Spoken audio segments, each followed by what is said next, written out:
स्वागत है आपका आपके अपने YouTube channel Arihant Hindi education में।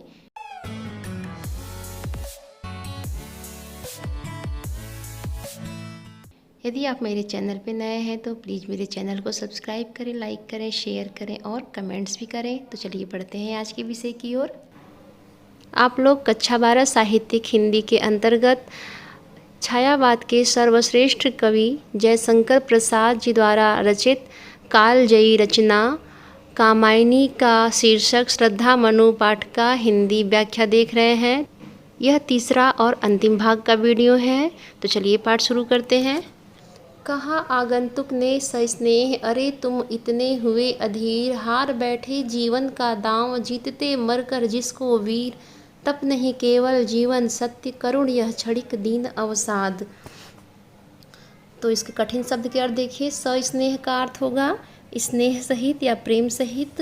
दांव हारना, यहाँ देखिए दांव हारना दोनों को एक साथ लेंगे, इसका अर्थ होगा असफल होना। क्षणिक, क्षणिक का अर्थ होगा पल भर का। अवसाद, अवसाद का अर्थ होगा दीनता या दुख। प्रस्तुत पंक्तियों में श्रद्धा निराशा में डूबे हुए मनु के मन में आशा और उत्साह का संचार करने का प्रयास करती हैं। मनु की बात सुनकर आगंतुक, आगंतुक मतलब होता है आने वाली, यानी श्रद्धा वहाँ आई थी तो आगंतुक श्रद्धा कहती हैं, हे तपस्वी तुम इतने अधीर क्यों हो। अधीर का अर्थ होगा धैर्य खोना, अर्थात तुमने अपना धैर्य क्यों खो दिया है। क्या अब तुम में उस सफलता को पाने की कोई उत्कंठा बची नहीं है जिसे वीर पुरुष अथक परिश्रम करके प्राप्त करते हैं। क्योंकि जो साहसी होते हैं और जो कर्मवीर बनना चाहते हैं वे जीवन में कभी कोई दांव हारना नहीं चाहते हैं। जीतते मरकर उसको वीर, अर्थात जो वीर होते हैं वो कठिन परिश्रम से भी उस चीज़ को पा लेते हैं, जीत जाते हैं, क्योंकि यही जीवन का सत्य है। तप नहीं केवल जीवन सत्य, करुण यह क्षणिक दीन अवसाद। हे तपस्वी, यह जो अवसाद है, यह जो दुख है वो पल भर का है, यह लंबे समय तक नहीं चलेगा। इसलिए तुम कठिन परिश्रम से दूर मत भागो, क्योंकि परिश्रम ही जीवन का सच है। तरल आकाश से है भरा, सो रहा आशा का आह्लाद। तो आह्लाद का अर्थ होगा प्रसन्नता या खुशी। श्रद्धा आगे कहती हैं, वास्तव में मानव जीवन में आशा, उत्साह और खुशियाँ भरी होती हैं, बस आवश्यकता है उन्हें जगाने की। अतः हमें पूरे उत्साह के साथ आशान्वित होकर जीना चाहिए और निराशा का दामन हमेशा के लिए छोड़ देना चाहिए। तो यहाँ श्रद्धा अपने तर्कपूर्ण कथनों से मनु की निराशावादी सोच को आशावादी सोच में बदलने का प्रयास कर रही हैं। रस शांत है, भाषा खड़ी बोली है, छंद श्रृंगार छंद है, अलंकार मानवीकरण एवं अनुप्रास है। आगे देखिए, प्रकृति के यौवन का श्रृंगार करेंगे कभी नबासी फूल, मिलेंगे वे जाकर अति शीघ्र, आह उत्सुक है उनकी धूल। श्रद्धा निराश मनु को समझाते हुए कहती हैं कि प्रकृति के यौवन, इसका अर्थ होगा प्रकृति की शोभा, कभी भी बासी फूल या मुरझाए हुए फूल नहीं बढ़ाते। तात्पर्य है कि जो फूल मुरझा जाते हैं उससे प्रकृति की शोभा नहीं बढ़ती, बल्कि प्रकृति की शोभा के लिए ताज़े फूल चाहिए, खिले हुए फूल चाहिए, क्योंकि ताज़े फूल और खिले हुए फूलों से ही किसी बगीचे की सुंदरता बढ़ती है। मिलेंगे वे जाकर अति शीघ्र, आह उत्सुक है उनकी धूल। श्रद्धा आगे कहती हैं, डाल से टूटे हुए फूलों का तो बस एक ही परिणाम होता है कि वह धूल में जाकर मिल जाते हैं और अपना अस्तित्व समाप्त कर लेते हैं। अतः हे मानव, तुम भी निराशा को त्यागो, अकर्मण्यता को त्यागो और आशा के सहारे अपने जीवन को सार्थक बनाओ।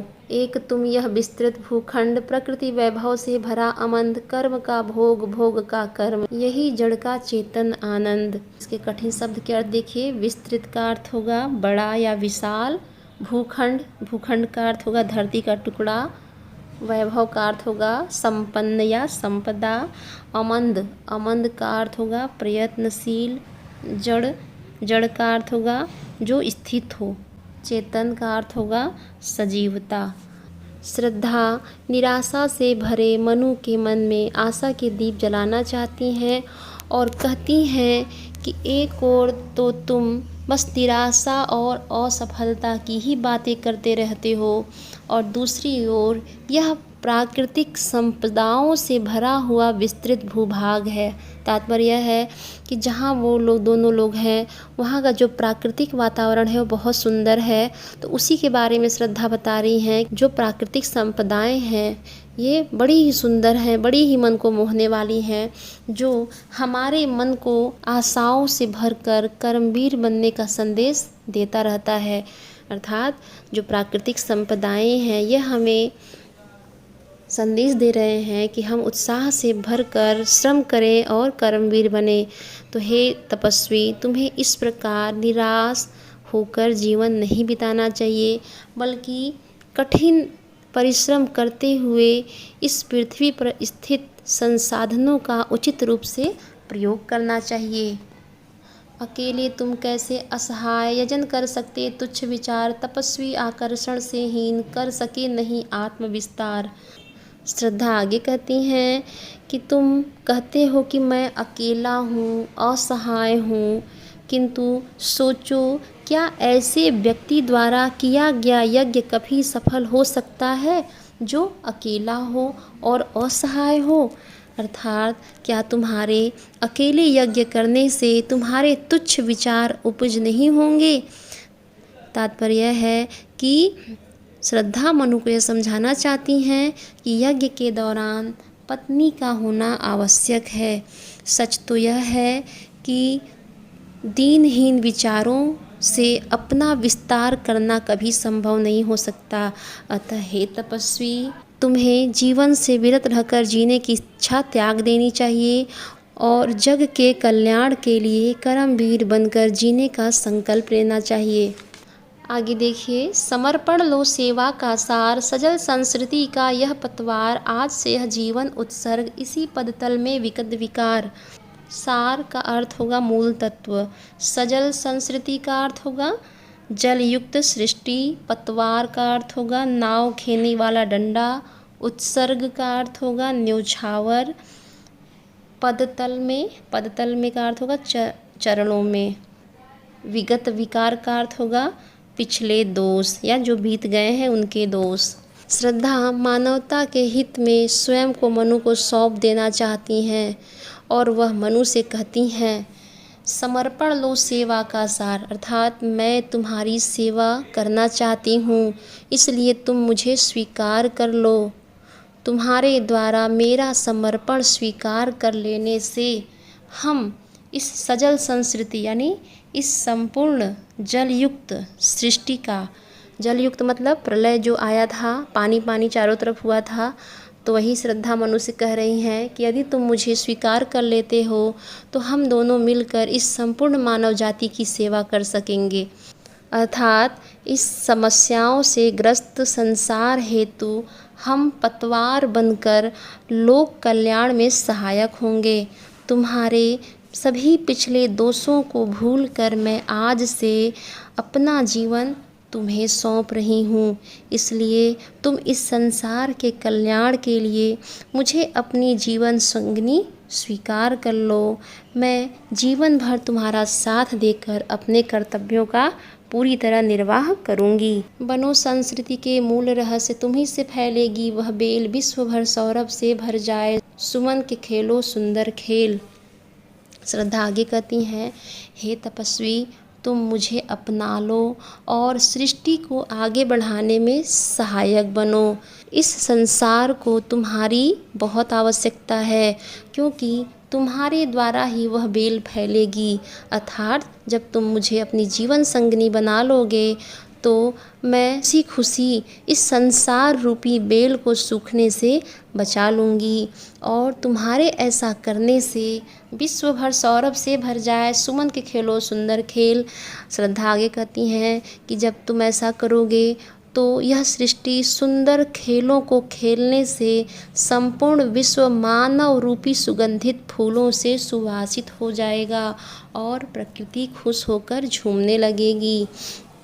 तो इस पद्यांश में मनु के दोषों को भूलकर श्रद्धा द्वारा उसके प्रति पूरी तरह समर्पण का भाव प्रस्तुत किया गया है और साथ ही साथ श्रद्धा के द्वारा सृष्टि को आगे बढ़ाने की बात भी कही गई है। रस संयोग श्रृंगार है, भाषा खड़ी बोली है, शैली प्रबंधात्मक है।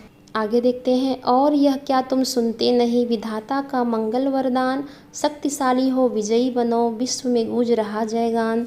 श्रद्धा मनुष्य कहती हैं, तुमने इस संसार की रचना करने वाले भगवान का कल्याणकारी वरदान नहीं सुना, जिसमें उन्होंने कहा है कि शक्तिशाली बनो और विजयी बनो। इसलिए तुम इस संसार के विकास के लिए तैयार हो जाओ, डरो मत, अरे अमृत संतान, अग्रसर है मंगलमय वृद्धि, पूर्ण आकर्षण जीवन केंद्र, खिंची आवेगी सकल समृद्धि। श्रद्धा आगे कहती हैं कि तुम इस नई सृष्टि के विकास के लिए तैयार हो जाओ और किसी भी आशंका से डरो नहीं, क्योंकि कल्याणकारी उन्नति तुम्हारे पास है।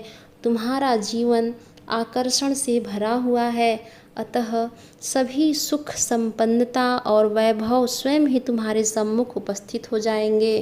तात्पर्य है कि श्रद्धा ने मनु को सृष्टि के क्रम को आगे बढ़ाने का यहाँ संदेश दिया है और वह कहती हैं कि ईश्वर भी चाहते हैं कि तुम शक्तिशाली बनकर विजय प्राप्त करो। यहाँ पे रस शांत है, भाषा खड़ी बोली है और शैली प्रबंध है। आगे देखिए। विधाता की कल्याणी दृष्टि, सफल हो इस भूतल पर पूर्ण, पटे सागर बिखरे ग्रहपुंज और ज्वालामुखियाँ हो चूर्ण। प्रस्तुत पंक्तियों में मनु को सौंप देने का प्रस्ताव रखते हुए श्रद्धा मनु को यह विश्वास दिलाती हैं कि हम दोनों के प्रयास से सारे संसार में और सभी दिशाओं में मानवता की कीर्ति फैल जाएगी। श्रद्धा कहती हैं कि तुम अपने कर्तव्यों का निर्वाह करो और विधाता द्वारा, विधाता का अर्थ होगा ईश्वर, और ईश्वर द्वारा रची गई इस पृथ्वी को चलाने में अपना योगदान दो, ताकि वंश वृद्धि के द्वारा पृथ्वी अपनी पूर्णता को प्राप्त करे। तुम्हारे योगदान से ही इस वंश को आगे बढ़ाकर इस संसार के उफनते हुए समुद्र पर नियंत्रण प्राप्त किया जा सकता है। इसलिए सारे ग्रह नक्षत्रों को फैलाकर सृष्टि को आलोकित करो, ताकि मानव शक्ति तुम्हारा गुणगान करे। उन्हें चिंगारी सदृश सदैव कुचलती रहे खड़ी सानंद, आज से मानवता की कीर्ति अनिल भूजल में रहे न बंद। श्रद्धा आगे कहती हैं कि तुम्हारे सामने कोई भी विध्वंसकारी ज्वालामुखी अब नहीं आएगी, जो भी आएगा उसे कुचल कर शांत कर दिया जाएगा। अर्थात मानव समस्त प्राकृतिक आपदाओं पर विजय पाकर उनसे होने वाली हानियों से इस सारे संसार की रक्षा कर सकेगा। आज से मानवता की कीर्ति अनिल भूजल में रहे न बंद। श्रद्धा के कहती हैं, आज से हवा, पृथ्वी और जल जैसे प्राकृतिक तत्व भी संपूर्ण ब्रह्मांड में फैलने वाले मानवता के यश को रोक नहीं पाएंगे। अर्थात मानवता की रक्षा के लिए तत्पर होने पर कोई भी हमें रोक नहीं पाएगा। तो यहाँ श्रद्धा द्वारा मनु को प्रेरित किए जाने के क्रम में मानवीय शक्तियों के विस्तार के बारे में बताया गया है। आगे देखिए। जलधि के फूटे कितने उत्स, द्वीप कच्छप डूबे उतराए, किंतु वह खड़ी रहे दृढ़ मूर्ति, अभ्युदय का कर रही उपाय। कठिन शब्द के अर्थ देखिए। जलधि का अर्थ होगा समुद्र, उत्स, उत्स का अर्थ होगा स्रोत, कच्छप, कच्छप का अर्थ होगा कछुआ, अभ्युदय, अभ्युदय का अर्थ होगा उत्थान या उन्नति।